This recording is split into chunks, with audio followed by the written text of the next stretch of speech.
अस्सलाम वालेकुम व्यूअर्स। अभी मैं आ गया हूँ जावरा हुसैन टेकरी और यहाँ पर नफसियाती मरीज़ों का इलाज होता है और नवाब स्ट्रीट भी रहा है जावरा। अभी फ़िलहाल मैं जहाँ हूँ वो है यहाँ के नवाब का महल और बंगला।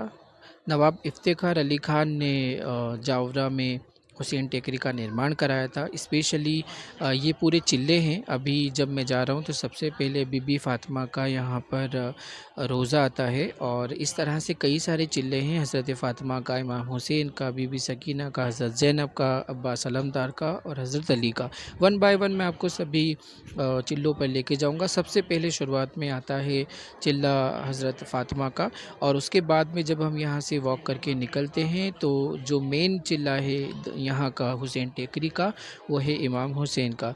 और इमाम हुसैन के यही यहाँ से हम जब जाते हैं तो मेन हुसैन टेकरी शुरू होता है। अब मैं इंटर कर रहा हूँ इमाम हुसैन के रोज़े में और यहाँ पर ही जो इफ्तिखार अली ख़ान नवाब रहे हैं, उनके दो साहबजादे, उनकी भी इसी चिल्ले के पास में कब्र है और उनके भाई की भी यहीं पर कब्र है।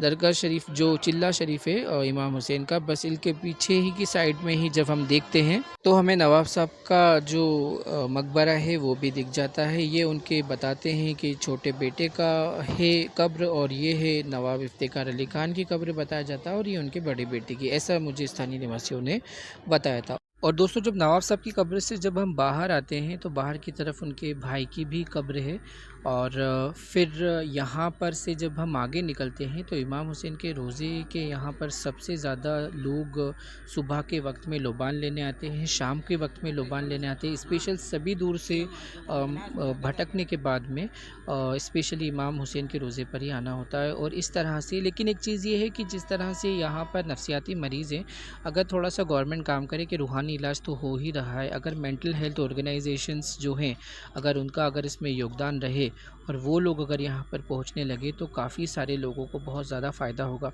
क्योंकि इन मरीज़ों को बताया जाता है कि अरवाह है या जिन है या किसी तरह की चीज़ें हैं, लेकिन इसी के साथ साथ दवाई की भी बहुत ज़्यादा ज़रूरत होती है। अगर दवाई और ये रूहानी इलाज दोनों प्लस हो जाए तो मरीज़ों को काफ़ी आसानी होगी। दूसरा, यहाँ पर जो मरीज़ों के रहने के लिए, स्पेशली जो गरीब हैं, उनके लिए रहने के लिए कोई इंतज़ाम नहीं है। अगर कुछ ऑर्गेनाइजेशंस मिलकर यहाँ पर गरीबों के लिए 10 रुपये, 5 रुपये या 100 रुपये के अंदर 50 रुपये में रहने का इंतज़ाम करें तो काफ़ी ज़्यादा इनकी स्थिति सुधर सकती है। वरना यहाँ पर आकर दिखता है कि काफ़ी सारे लोग बहुत ज़्यादा परेशान रहते हैं और काफ़ी महीनों से यहाँ पर रहते हैं और उनका जो लिविंग स्टैंडर्ड बहुत ख़राब हो जाता है। और दोस्तों, अभी मैं जा रहा हूँ बीबी सकीना और अब्बास अलमदार के रोज़े की तरफ। ये इतने सारे जो आप टेंट देख रहे हैं ना, ये अभी फ़िलहाल रजब के अंदर स्पेशली 40वां होता है और बहुत लंबे बांस वगैरह लगाए जाते हैं और उसमें से दौड़कर चूल पर जाना होता है। तो ये अभी कंस्ट्रक्शन चल रहा है अब्बास अलमदार के रोज़े का। ये है बीबी सकीना का रोज़ा। और दोस्तों, यहाँ पर मैंने देखा है लोग साल भर से भी, जब मेरी बातचीत हुई तो 1 साल से यहाँ रह रहे हैं। ऐसा नहीं है कि लोगों को फ़ायदा नहीं हुआ है, बहुत से लोगों को फ़ायदा हुआ है। बहुत से लोग हैबिचुअल हो जाते हैं कि यहाँ पर रहते हैं तो ठीक है और बाहर जब उनके घर पहुँचते हैं तो वापस बीमार हो जाते हैं। तो सबसे बड़ी लोगों के लिए यही परेशानी है।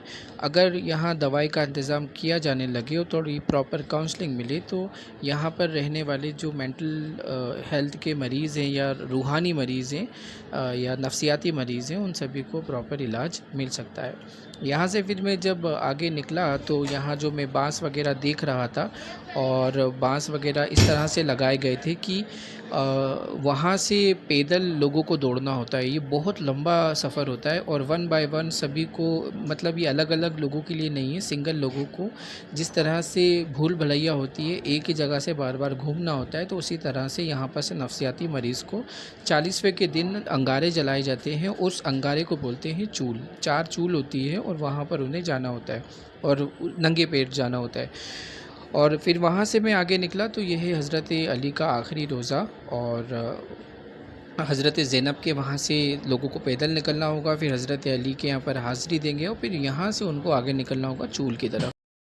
दोस्तों चूल 4 होती हैं और वन बाय वन अलग-अलग ऐसा नहीं है, चारों अलग-अलग और 4 रास्ते बनाए गए हैं और उस पे से पैदल लोग निकलते हैं। हज़रत ज़ैनब से ये शुरू होता है, फिर हज़रत अली का ये जो आप रोज़ा देख रहे हैं, यहाँ से गुज़रते हुए सलाम करते हुए इस चिल्ले पर लोग अगले चूल की तरफ बढ़ते हैं और चूल के बाद में हज़रत इमाम हुसैन के रोज़े पर पहुँचते हैं। हज़रत अली के रोज़े के बाद में फिर मैं जो बाँस वग़ैरह बाँधे जा रहे थे चूल के लिए, मैं उसी तरफ निकल गया, क्योंकि हज़रत अली का ये जो रोज़ा है सबसे आखिरी रोज़ा है।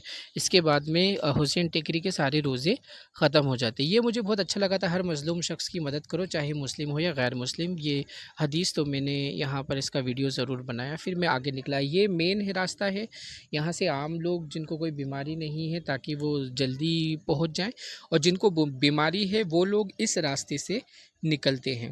पूरे रास्ते को क्रॉस करना होता है, बहुत लंबा रास्ता, अगर आप अकेले ऐसे ही धूप में जाएं तो थक जाएंगे।